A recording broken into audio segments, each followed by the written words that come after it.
খুব বর্বরচিতভাবে কাওয়ালদেরকে আক্রমণ করা হয়।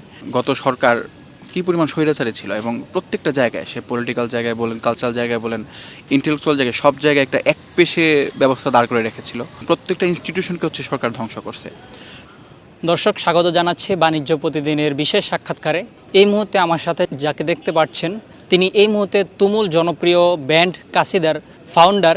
ব্যান্ড কাসিদা বেশ কিছুদিন যাবৎ বাংলাদেশে আলোচনার সৃষ্টি করেছে এবং তারা ঢাকা বিশ্ববিদ্যালয়, ঢাকা কলেজ সহ বিভিন্ন জায়গায় শো করে তারা কিন্তু জনমানুষের কাছে পৌঁছে গিয়েছে। আমরা সরাসরি আজকে অতিথির কাছে চলে যাব। কাওয়ালি বা গানের জগতে আপনার পা রাখা কীভাবে? আচ্ছা দেখেন, আমি ছোটোবেলা থেকেই সংস্কৃতি মনা, তো ছোটোবেলা থেকে বিভিন্ন সময় গান, আবৃত্তি, থিয়েটার এইসব জায়গায় মেতে থাকতাম আর কি। ধীরে ধীরে এইখান থেকে আসলে গানের মধ্যে আরও স্পেসিফিকলি কাওয়ালি জনরাটাতে একটু নিজের মনোনিবেশটা বাড়ে। বিকজ কাওয়ালির দেখবেন আপনারা, কাওয়ালির যে মিনিংসগুলো থাকে, লিরিক্সগুলো থাকে অনেক বেশি মিনিংফুল, এবং আমার কাছে গানটাকে শুধুমাত্র একটা এন্টারটেনমেন্টের উপায় না, বরঞ্চ একটা স্পিরিচুয়াল একটা ডিমান্ডের একটা ব্যাপার মনে হয় আর কি। এই জায়গা থেকে মূলত কাওয়ালির প্রতি ঝোঁক, কাওয়ালি নিয়ে কাজ করার পেশন তৈরি হওয়া এবং কাজ শুরু করা। কিভাবে গানের দল বা কাওয়ালি ব্যান্ড প্রতিষ্ঠা করেছেন, পিছনের গল্পটা একটু যদি আমাদের দর্শকদের জন্য জানাতেন। ব্যান্ডটা মূলত আমরা নিজেরা আড্ডা দিতাম, প্রায় 1.5-2 বছর ধরে আমরা কাজ করতেছি। তো ব্যান্ড ফর্মেটে নিয়ে আসার প্ল্যান ছিল প্রায় 1.5 বছর আগে। তো নিজেরা মোটামুটি অনেকগুলো নাম সিলেক্টও করছি, নিজেদের মধ্যে বিভিন্ন সময় কাজ টাজ করতাম। কিন্তু লাস্ট মেবি শাহবাগের যে আমাদের ক্লিপটা ছিল, ওইটাতে ইনকিলাব মঞ্চ আমাদেরকে পারফর্ম করার জন্য ডাকে। তো ওইখানে আমরা মূলত যে দেশের গান, বিভিন্ন বিপ্লবী গান, বিদ্রোহী গান, এগুলোই গাইতেছিলাম। তো যেহেতু কাওয়ালির প্রতি প্যাশন বা ঝোঁক যেটাই বলেন, ওটা অনেক একটু বেশি, ওইখানে আবার নিজেদের ভিতরে আবার একটা চলে আসে, এবং ওইখানে আমরা কুন ফায়া কোন গানটা, কাওয়ালিটা করি আর কি। তো দেন এটা অনেক বেশি জনপ্রিয় হয়ে ওঠে, এবং পরে চিন্তা করলাম যে বাংলাদেশের মানুষের মধ্যে এই কাওয়ালি জনরার প্রতি অনেক একটা পিপাসা কাজ করে, এবং আমরা যদি এখানে কাজ করতে পারি তাহলে মানুষ অনেক বেশি উপকৃত হবে। মানুষের এই যে তাড়না, এটাকে আমরা হয়তো বা কিছুটা মিটাতে পারবো। এই জায়গা থেকে মূলত কাওয়ালি নিয়ে কাজ করা, এবং অনেকগুলা শো অলরেডি আমরা করছি, আর সামনে অনেকগুলা লিস্টের শো আছে অনেকগুলা, তো ওইগুলা নিয়ে কাজ করার ইচ্ছা আর কি। আমাদের দর্শকদের জন্য ব্যান্ডের নামকরণের যেই পেছনের গল্পটা সেটা একটু জানাবেন। কাসিদা নামটা মূলত পুরান ঢাকার ঐতিহ্য থেকে। আমাদের থিমটা ঐতিহ্যের ধারক। শত শত বছর ধরে ঢাকায় দেখবেন বিভিন্ন সময় কাসিদার অনেক প্রচলন ছিল। মূলত ওই যে সিআইডির সময় মানুষকে ডাকার জন্য, ঘুম থেকে ওঠার জন্য, বা বড় বড় জলসা মাহফিল কিংবা বড় বড় অ্যারেঞ্জমেন্ট যখন হয়, তখন পুরান ঢাকার মানুষজন শত শত বছর ধরে বিভিন্ন সময় কাসিদা করে থাকে। আপনি জানেন কিনা, আপনি এখনও স্টিল সিআইডির সময়, যখন রমজান মাসে সিআইডির সময় লোকজন দফ বাজায় বাজায় কাসিদা রাখে, কাসিদা করে, এবং মানুষজন এই কাসিদা শুনে শুনে ঘুম থেকে ওঠে। তো আমার কাছে এই ব্যাপারটা অনেক বেশি ইন্টারেস্টিং মনে হয়েছে, অ্যান্ড আমার কাছে মনে হয়েছে দিস ইজ আওয়ার ট্র্যাডিশন, এইটাই আমাদের সংস্কৃতি। তো এই কারণে মূলত অনেক অনেক নামের প্রপোজাল আসলেও এই জিনিসটাতে আমরা খুব বেশি নিজের আপন মনে হয়েছে, এবং সে কারণে আমাদের ব্যান্ডের নাম কাসিদা। দেশে আমরা দেখেছি যে আপনারা ভালো পরিমাণ জনপ্রিয়তা অর্জন করছেন। আন্তর্জাতিক অঙ্গন কিংবা আমাদের উপমহাদেশ কেন্দ্রিক আপনাদের কোনো চিন্তাভাবনা আছে কিনা? শত শত বছর ধরে আমরা বলছি কাওয়ালি চলছে, কিন্তু মোটা থেকে কাওয়ালিগুলো উর্দুই ছিল আর কি। তো আমরা বাংলা কাওয়ালি নিয়ে কাজ করা শুরু করেছি। আমাদের ইচ্ছা আছে, আমাদের স্বপ্ন আছে, আমরা এই বাংলা কাওয়ালিগুলোকে ওয়ার্ল্ড ওয়াইড ছড়িয়ে দেবো, আমরা উপমহাদেশে বিস্তার করব, বাংলা কাওয়ালিগুলোর বিস্তার ঘটবে, এবং এর মাধ্যমে বাংলা সংস্কৃতি, বাংলাদেশি সংস্কৃতি, বাঙালি মুসলমানদের সংস্কৃতি, পাশাপাশি কাওয়ালি সংস্কৃতিটাও এনরিচ হবে। বিগত সরকারের আমলে আপনারা কাওয়ালির দল কিংবা আপনারা আত্মপ্রকাশ করেননি কেন? আপনারা জানেন যে গত সরকার কী পরিমাণ স্বৈরাচারী ছিল, এবং প্রত্যেকটা জায়গায়, সে পলিটিক্যাল জায়গায় বলেন, কালচারাল জায়গায় বলেন, ইন্টেলেকচুয়াল জায়গায়, সব জায়গায় একটা একপেশে ব্যবস্থা দাঁড় করে রেখেছিল।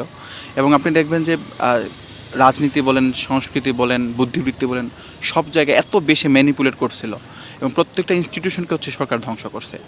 ফলত এই বিশ্ববিদ্যালয় কিংবা এই বাংলাদেশটা একটা মুক্ত বুদ্ধি, মুক্ত সংস্কৃতি চর্চার জায়গা ছিল না।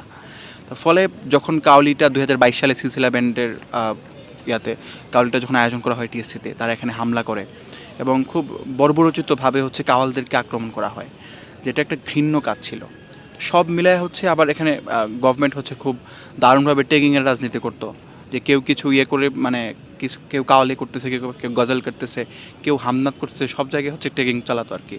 অনেক টেক দিয়ে তাকে দমায় রাখা হতো। মূলত একটা গভর্নমেন্ট যখন স্বৈরাচারী হয় তখন সে প্রত্যেকটা জায়গায়, প্রত্যেকটা জাস্টিসে, প্রত্যেকটা ইনসাফে সে নিজের পতনের একটা ভয় খুঁজে পায়।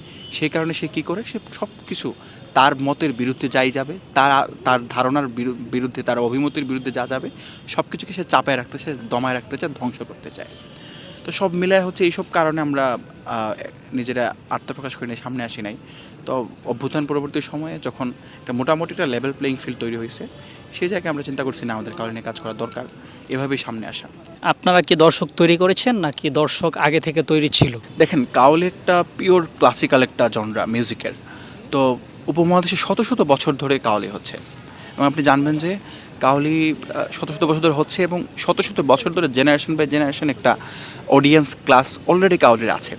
তো বাংলাদেশে হচ্ছে এই অডিয়েন্স ক্লাসটা আগে থেকেই ছিল আমার ধারণা। তো কিন্তু বাংলাদেশে যেহেতু কাউলির প্রচলন অনেকটা কম ছিল লাস্ট বছরগুলোতে, ফলে এই যে বিশাল একটা মানুষের পিপাসা কাজ করতেছিল, আমার ধারণা যে আমরা এইখানে একটু কাজ করতে পারছি, ফলে ওই দর্শকরা আমাদেরকে অনুপ্রাণিত করেছে। এর পাশাপাশি হচ্ছে আমরা ট্র্যাডিশনাল কাওয়ালিতে মডার্ন মিউজিকের ব্যবহারটা একটু কম, এবং আমরা হচ্ছে মডার্ন মিউজিকের সাথে কাওয়ালিগুলো করতেছি, যেটা হচ্ছে তরুণ প্রজন্মকে কানেক্ট করতে পারতেছে। ফলে বাংলাদেশের যে আগে থেকেই তৈরি যে অডিয়েন্সটা ছিল, এই গ্রুপটাকে আমরা এই গ্রুপের পিপাসা মেটানোর জন্য কিছুটা কাজ করতে পারছি বলে আমার মনে হয়। পাশাপাশি আমরা ইয়ং জেনারেশনকে এই জায়গায় কানেক্ট করতে পারছি।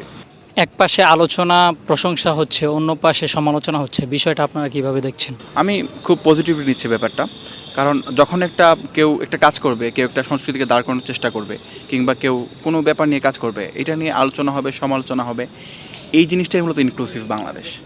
ইনক্লুসিভ বাংলাদেশে সব দল মত পথ, সব সংস্কৃতির চর্চা হবে। এটা নিয়ে প্রশংসা করার মানুষের সুযোগ থাকবে, মানুষের অধিকার থাকবে, তেমনিভাবে এটা নিয়ে ক্রিটিক করার, সমালোচনা করার অধিকারও থাকবে। এই আলাপটা জারি থাকুক, আলোচনা সমালোচনা জারি থাকুক, আমরা যাতে বিদ্বেষ না ছড়াই, আমরা অপরকে ঘৃণা না করি, অপরায়ণ না করি, বরঞ্চ আমরা সবাই আলোচনা করব, সমালোচনা করব, প্রশংসা করব, এবং সবাই মিলেমিশে একটা ইনক্লুসিভ বাংলাদেশ গড়ে তুলব। আমরা বাংলাতে খুব কমই কাওয়ালি শুনেছি কিংবা আমরা খুঁজে পেয়েছি। আপনারা কি এই জায়গাতে কোনো কাজ করবেন কিনা?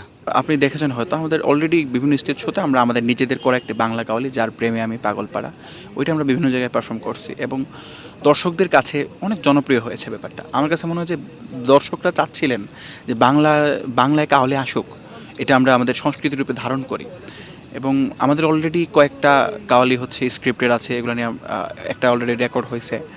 তো আশা করি এই জায়গায় আমরা কাজ করার চেষ্টা করব, এবং এই যে বিশাল ভ্যাকেন্সি চলতেছে, আমি আশা রাখবো যে বাংলাদেশের তরুণ বা মেধাবী যারা আছেন, যারা এই জগৎ নিয়ে কাজ করেন, তারা যাতে আরও বেশি বাংলা কাওয়ালিটাকে সমৃদ্ধ করেন।